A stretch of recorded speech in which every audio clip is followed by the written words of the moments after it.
जय माता दी भक्तजनों, कैसे हैं आप सब। आप सभी पर माता रानी की कृपा बनी रहे। चलिए आज जानते हैं माता कैकेयी के बारे में। क्या सचमुच माता कैकेयी ने दुर्भावना से ग्रसित होकर श्री राम के लिए 14 वर्षों का वनवास मांगा था? क्योंकि तथ्य तो ये कहते हैं कि माता कैकेयी ने ऐसा कुछ नहीं किया था। माता कैकेयी ने संसार के लिए जो भी किया वो संसार के लिए किया था और उन्होंने अपयश अपने ऊपर लिया। माता कैकेयी श्री राम को भरत से अधिक प्रेम करती थीं। फिर भला उन्होंने ऐसा क्यों किया? चलिए सुनते हैं। अध्यात्म रामायण कहती है कि जब एक रात माता कैकेयी सोती हैं तो उनके स्वप्न में विप्र, धेनु, शूर, संत सब एक साथ हाथ जोड़ के आते हैं और उनसे कहते हैं कि हे माता कैकेयी, हम सब आपकी शरण में हैं। महाराजा दशरथ की बुद्धि जड़ हो गई है, तभी वो राम को राजा का पद दे रहे हैं। अगर प्रभु राजगद्दी पर बैठ गए तब उनके अवतार लेने का मूल कारण ही नष्ट हो जाएगा।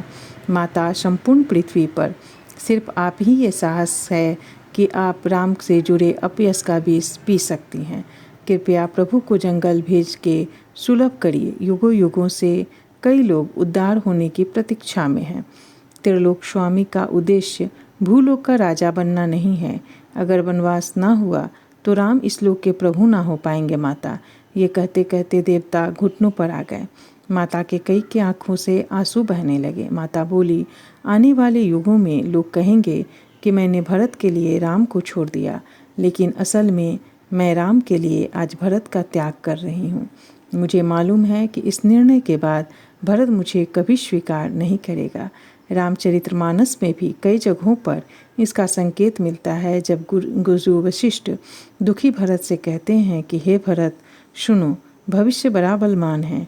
हानि, लाभ, जीवन मरण और यश अपयश ये सब विधाता के ही हाथ में है। बीच में केवल माध्यम आम आते हैं।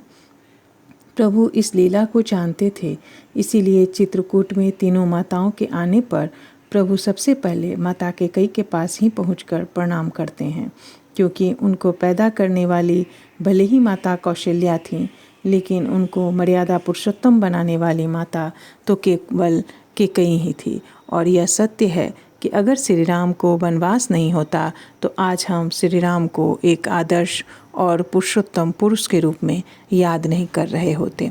जय श्री राम। जय माता।